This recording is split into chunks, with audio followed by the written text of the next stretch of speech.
Okay, in this recording, I want to basically go through the process of building this core data app one more time. I'm not going to start from scratch. I have an app that's running.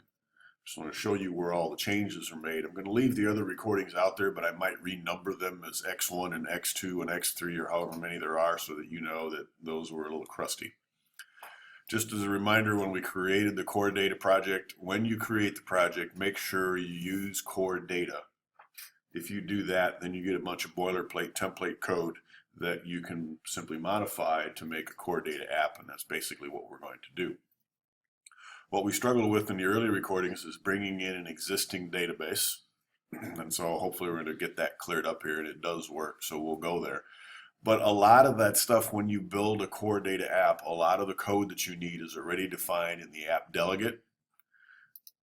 So if I go to the app delegate here, there's a lot of stuff in here that's already defined that's core data, including the managed object model. Remember, that's kind of our scratch pad where things happen. And then more importantly, the persistent store coordinator. This is what creates a connection to the database. All right, and this is where we spent a little bit of time fumbling around trying to get things to work. So we'll talk about that. But we did obviously do some tweaking here, but a lot of this was already provided, including the persistent store coordinator. It's occasionally handy to know where the database is. What we did is added code to this to display where that is. So inside my persistent store coordinator, I'm displaying my bank path. Right, when we first wrote this, I was trying to use this URL. This URL is an NS URL type. And what Adam discovered is when we turn that into a string or use its absolute path method or whatever that property, it gave us a file prefix. And whenever we got down here and say, does it exist? It'd say, no, it doesn't exist because we were looking in the wrong place. So we were using that. So then Adam and I think a couple other people helped with this one, came up with a way to get this as a string. So we did this NS search path for directories. This is trying to find the document directory, which is where this database is stored. So that if we need it, we can find it. And plus, we can do some troubleshooting if we need to. You can't simply copy the database in there because your application won't necessarily find it. You still have to link it in. So this finds the documents directory. And then I took that documents path and concatenated the name of my bank database. In this case, an SQLite bank list database, concatenated that to make the bank path. This is where I expect my bank database to be, so if it's not there, I can create it. Or in this case, copy it. If it's not there, I need to get a copy of this one, the bank list SQLite. That one we simply dragged in here. I gave you the SQLite file that I created last year, and I simply dragged it in here and made it part of my bundle. Bundle's just a project and all the stuff that comes with it. So it's now part of my bundle, but I need to know where is that. So this bundle path command figures out where is the bank list SQL file. This SQLite out here. And then just for debugging purposes, I print those two things out and we can see that the path here for my SQLite database is pretty ugly because iOS, whenever it creates an app, gives it a unique identifier. It's probably what this is for the project, and then there's another unique identifier for all the stuff inside. And actually this one is a device identifier, so this virtual device that we're using identifier, and then this one is the project identifier.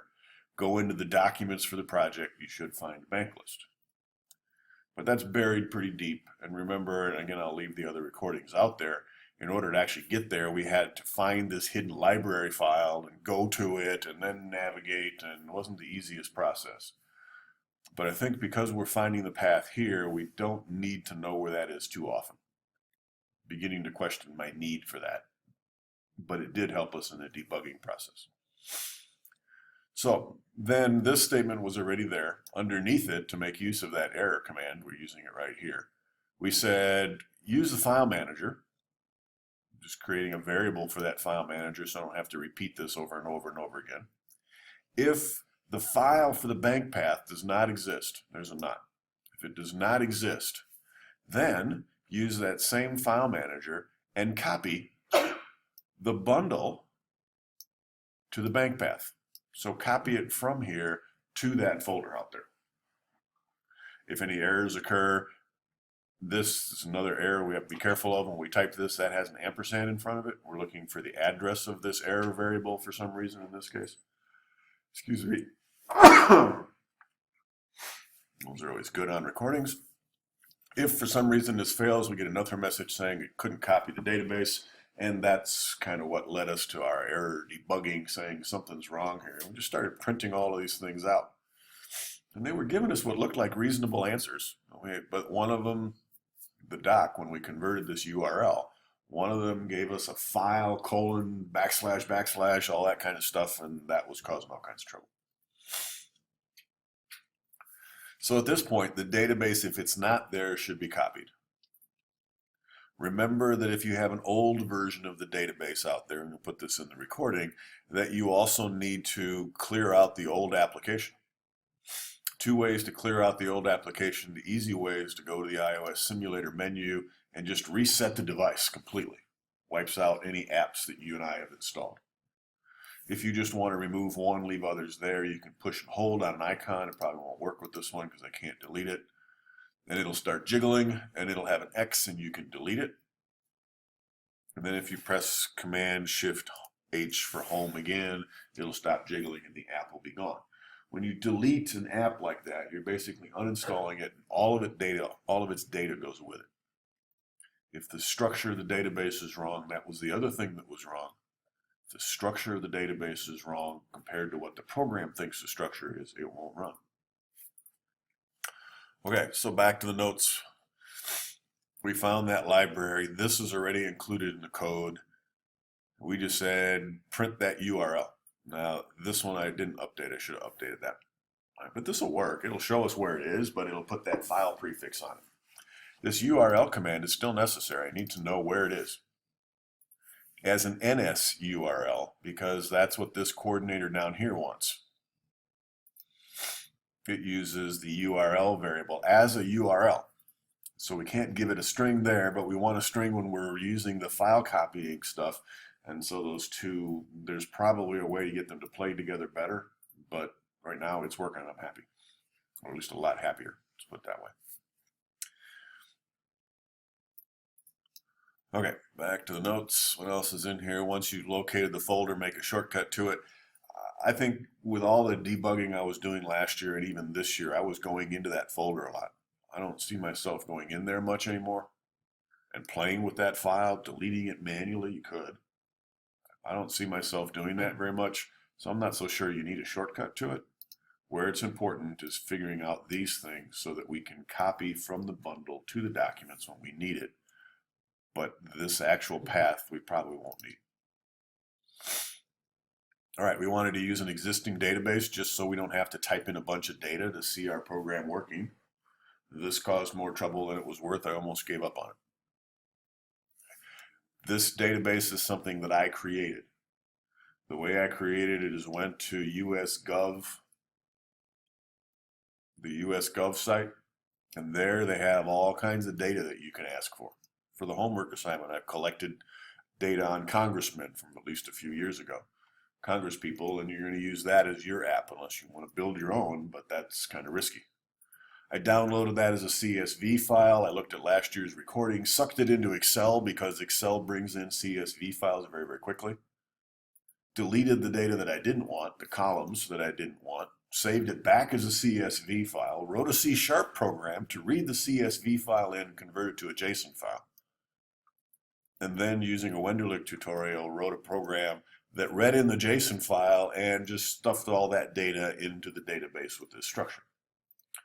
So it wasn't an easy process, and some of those programs are up on the website, but it worked. We've got some sample data. It's a one-time bad deal unless you want to find some of that data, create your own databases from existing data. Let me know and I'll see what I can do to help you. None of that's in this program. The database was already created, so all we really needed to do is copy it from wherever I saved it into the bundle so that we could use it. When you copy it in, this one, normally when you copy files in, like pictures and stuff, they automatically check the add to my project button.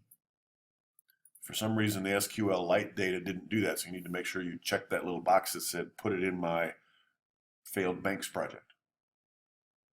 So when you're copying that stuff over, watch for that, otherwise it doesn't get linked in. Then in the persistent store coordinator, here's all the code that I had before that basically says copy it. It looks like you have bank path where you use data path and copy the time. Yeah, but the name doesn't matter, right? It's just a variable name. As long as I'm consistent, I used it down here, that should be okay. So I changed it here, so it's called bank path and bundle path because this is a bank application. Yeah. This is generic. This will work. Yeah. You still have a bank path in there though. Do I have one hiding in here someplace? Yeah. On the copy item at path. Here? Yep. Okay, so there's one that spilled over. So I'll have to tweak that. Thank you. But hopefully when you see that, you'll go, I'm not playing with banks. That can't be right. And you'll tweak it. And that's what we did a lot of here. We looked at the stuff that's in there and said, I'm not using banks, or I'm not using generic data types. I'm using banks. So we tweak it. Here's the note about how to kill the application if it's already on your device. Once you modify the data in any way, the data model in any way, you've got to restart. Adam taught me how to read the contents of an SQL file using the terminal. There's some steps for that in case you need to look inside. I wanted to look inside to see what was going on, and this was what, there were two things wrong here. First, I couldn't find the right path to copy my database into. We solved that one, but then there was a second problem, is that the names that I was using for the relationships, hopefully you remember those, if not, we're going to hit them here in just a second. The names I was using for the relationships are not the same ones I used when I built the database, or when I created that database. And everything has to match. When I changed the names of the relationships to what I had when I created the database, I got results, finally. In order for us to communicate with that database, we have to, in iOS, set up the managed object model. Remember, that's this file. If you don't have that file, that means you forgot to click the core data button when you created the project. You might as well quit and start over again. You won't have, by this time, you would have figured it out a long time ago because there wouldn't have been a persistent store coordinator. But if you're not paying attention, you might have typed all this manually by hand. Oh my God. If there's no persistent store coordinator, you can type it by hand. But it's much easier to let the project do all that stuff for you. So here's my data model. Remember, the data model appears in two ways, either in this table view. I prefer the graphics view where I get an ERD type diagram. It's not exactly an ERD. But this, in the homework assignment, I now call a lookup. Even in the notes, I refer to it as a lookup. This is the data that I want for a lookup. If I weren't so lazy, I'd do this over again because the zip code doesn't belong here. I'm not using the zip code for lookup. I could pull that. I am using the city, the name of the bank, and the state, however. And so those need to be in my lookup. It's kind of like in C#. When you built your app, you said, what do I want to put in the lookup table? Minimal amount of information. Then that's linked to another entity. We did that linking. I'll show you how to do it again here in just a second. We linked it to this entity and saying, here's where all my details are. In addition to this, here's my details. Just like in RDD, the SQL commands, we can link those together and treat them as one big table. We do have to provide the linking information. And these names are the ones that I had wrong. I made new names there, and that caused problems. For each one of these, there was one here that was created by the template. We blew it away. Added an entity using the add entity button.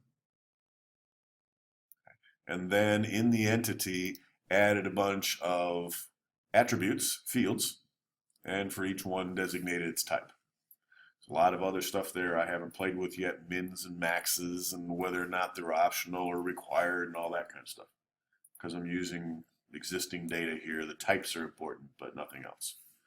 The names, however, are important because if my data model names are not the same as the names that are in the actual database, now I got problems. These we got right. So in your homework assignment, if you choose to use my database, and I'm guessing you probably will, make sure that you use the names that are listed in the assignments. So we named all these. These are all string fields. Over here we have a couple of date fields. They can be anything. But the point here is not how to deal with different types of fields, not yet. The point here is, can I get the data in here?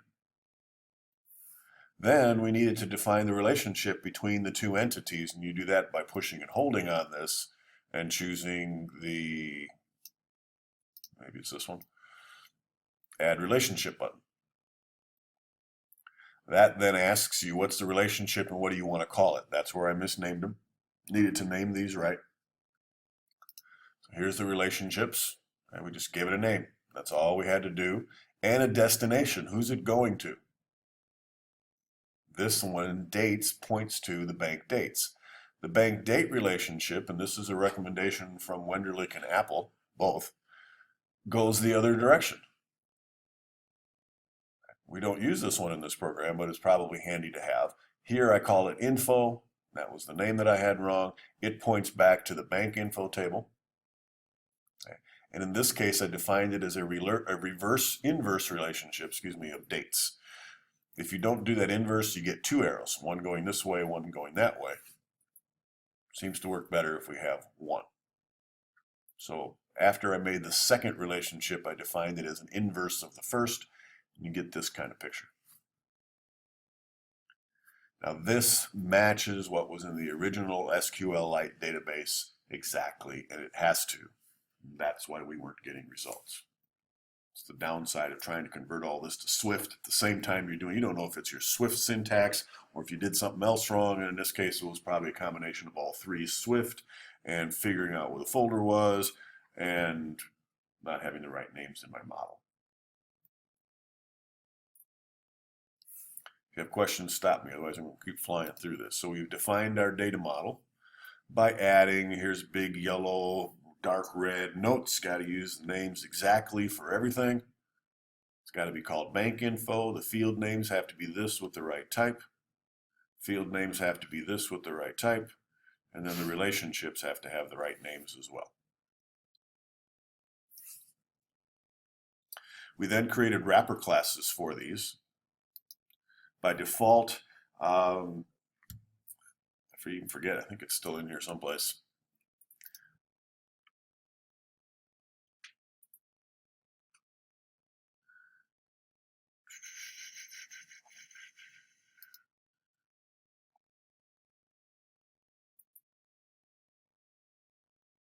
Prepare for segue probably in there. NS managed object is the type that's been assigned to our data objects.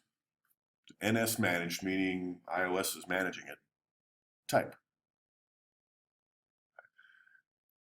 We, however, would like to make our coding a little easier. We can use that NS module managed object, but what we first have to do is typecast it into a bank info, and then we can use it. So we're just going to bypass that. What we'll ultimately do is replace every NS managed object that we have with bank info.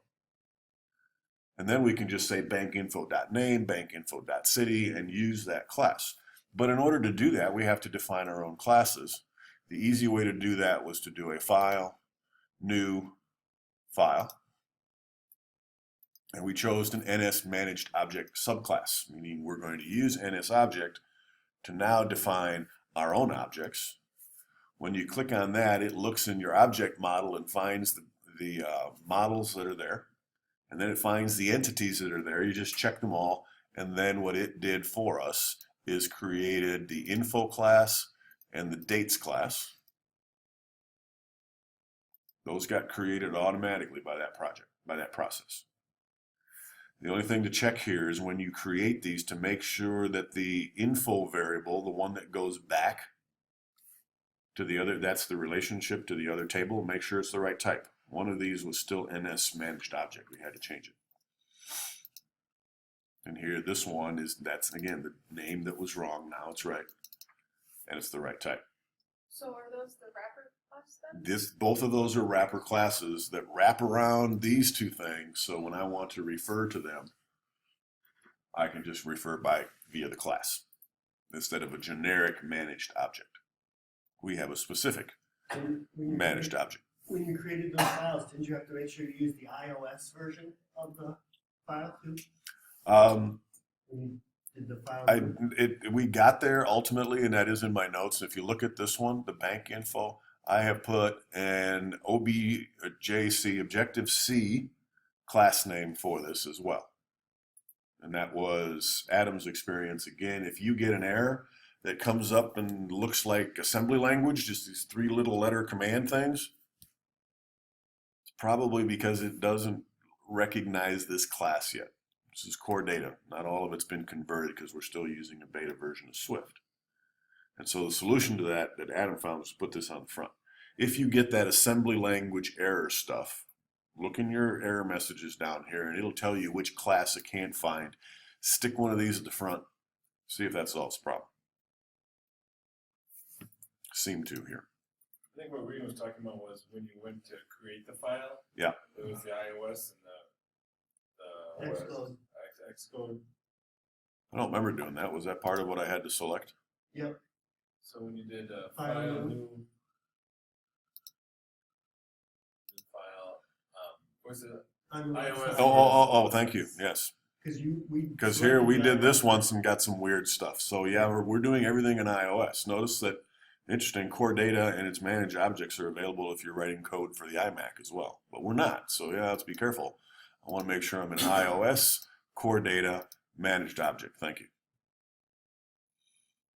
If you don't do that, you get different kind of, if your code that gets generated doesn't look like mine in my notes, this is probably why.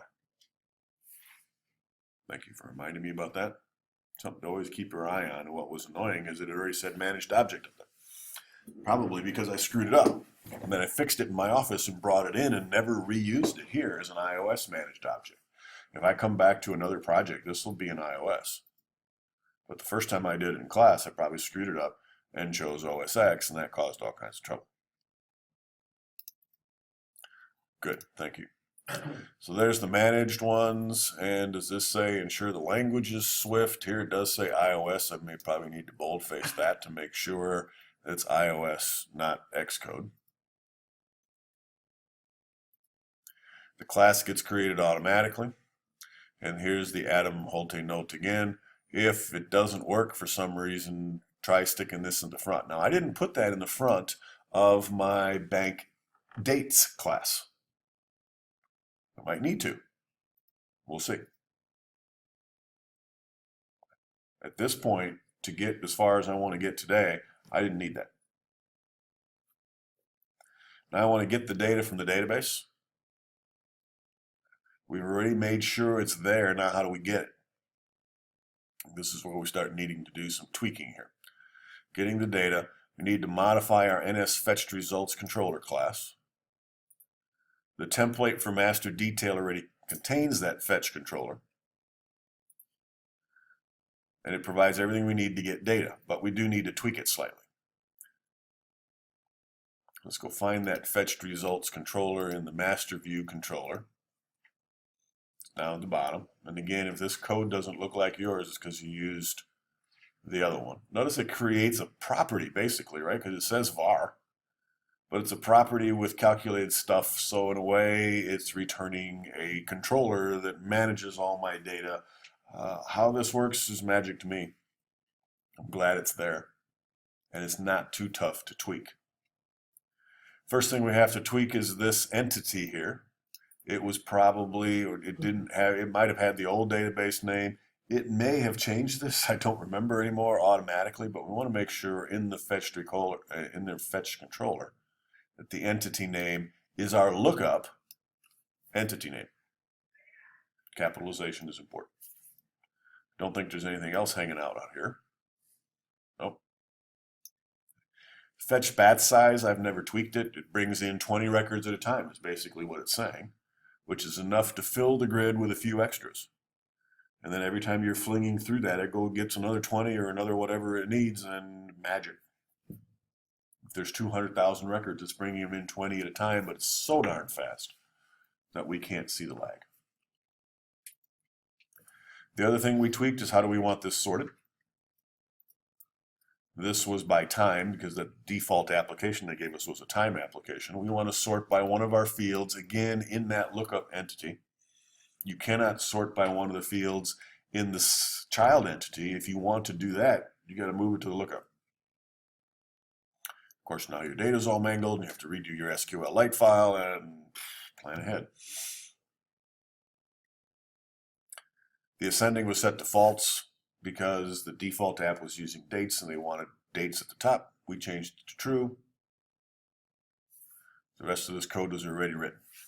With the third descriptors, it seems like you could just use the constant name, otherwise that line doesn't really help anything. Why doesn't it help anything? As line 127 uses the same value instead of the constant.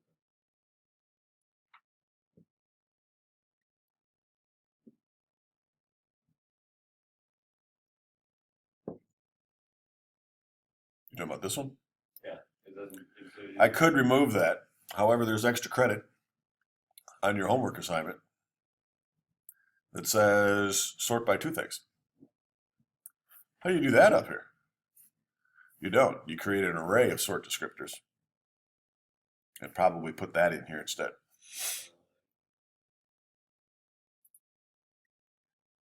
Don't ask me, I haven't looked at it since last year, but I'm thinking that's why. But you're right, it looks like that sort descriptors variable, this variable is not being used anywhere. It might be a clue to us that this is how you do multiples. Now, I wonder if I put an S in here if it would still work. Make sure you get rid of the square bracket. No. Because this is an array with one thing in it, right? Mm-hmm.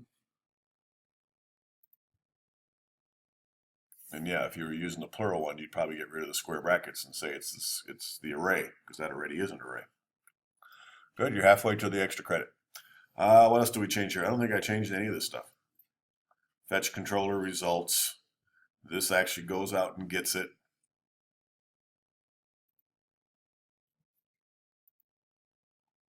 So I don't think we changed any of this. And then it went. Now we have some other methods that we're used to, or haven't played with yet. We will probably have to play with when we start saving, adding, and deleting. Did the section change? Did an object change? Did the controller content change, etc.? But right now we're not using any of those. We're also not using the insert method that's hiding up here someplace. I can tell we're not using it because it still says timestamp. Hope to get to that on Monday. The reason I'm redoing this recording is it's so this weekend you can start and get it to this phase. Your Congressman app.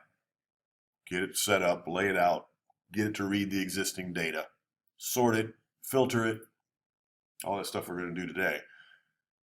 Get it to that point. Display details, we're going to get it to that point today. Get your project to that point if you're looking for something to do in here, because all of your part twos are in, so you must be looking for something to do. I don't care about your other classes, you know that.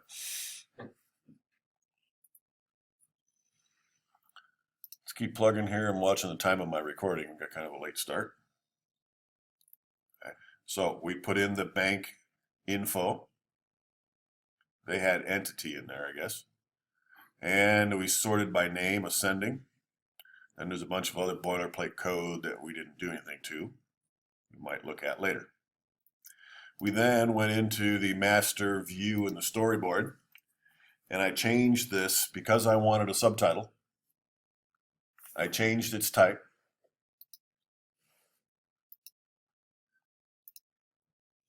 For the cell to a subtitle type. Right. And you can create custom cells here. You're probably going to have to. You know how from Unit 5 to create a custom cell. That part of this hasn't changed. What's going to change is you're going to use data out of a database to control what shows in that cell versus using the array that we did last time. But defining a custom cell type, same as it was in Unit 5. So I changed it to a subtitle type so I can add subtitles underneath. And then in the app delegate, we did some more tweaking. And again, this stuff should already be done. In the persistent store, no, did finish with launching. Just something to look at here real quick. Did finish, should be at the top. Yep, here. Notice that it has a pointer to a managed object. That's our scratchpad. Note also that the master view controller has its own copy of that. Those two get linked together. So there's one scratchpad here. And I've been looking ahead a little bit. I haven't done it yet, but I've been looking ahead. How do we get the detail view to save its record? We give it access to the scratchpad.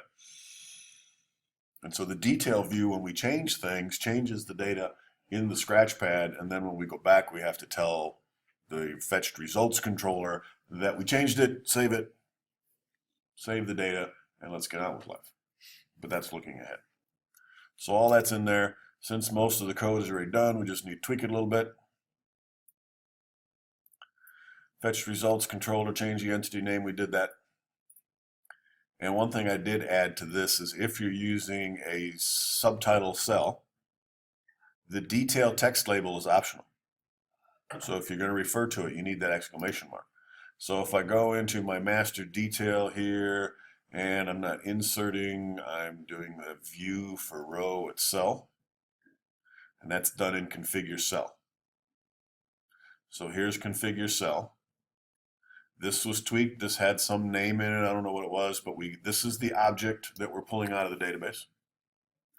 Grab its key name, which is a name, in this case, the bank name, and add that to the top label. This code was already here. I tweaked it.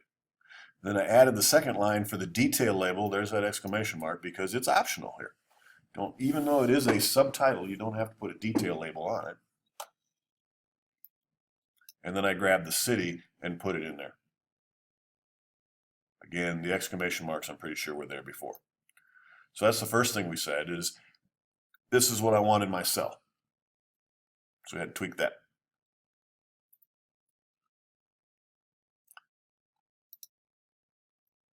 In configure cell, change it. Yep, did all that stuff.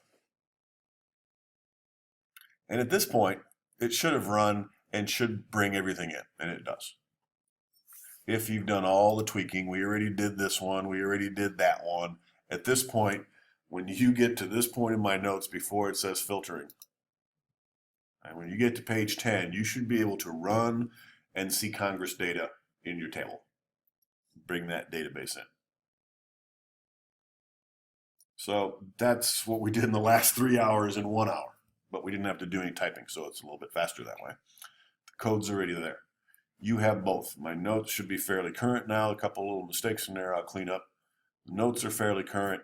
The app itself is current, so you can use it as a guide.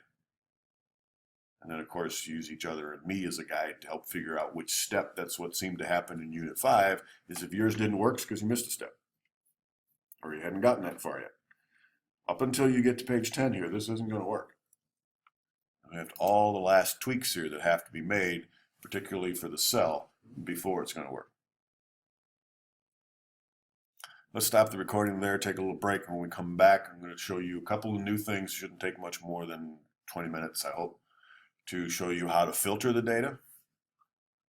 Because right now we have a full list, not anymore, a full list of all the banks that failed in 2012 or whatever this data represents. I don't know, did you see that in my splash screen? Mm-hmm. Had Pig customized it, easy to do. It's right here, it's that launch screen. It's a nib file. That X, by the way, is pronounced as an N because 3 years ago it was called a nib file, NIB. Then they changed it to a zib file because it's XML. They still call it a nib file. And now it's all that's been blended into the storyboard, so we hardly even refer to them anymore. But there is a nib file for the launch screen.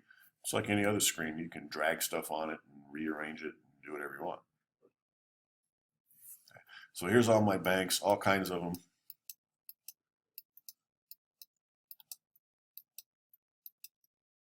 And what we're going to do after the break is come back and filter these.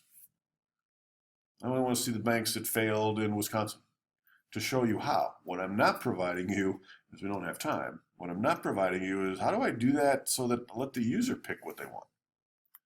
Reen's going to show us how to do a combo box. Let's put a combo box on this page and we'll pick the state that we want to filter. Good luck with that. We're going to do it before it even loads, just to show you how it can be done. Pardon me? Filter how? Exactly.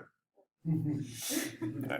And then go to the details view. I've already built the details view because there's no reason for us to spend time doing that. All we're going to do is add code to fill these things in, and that won't take long either. So let's take a break. When we come back, we'll do that.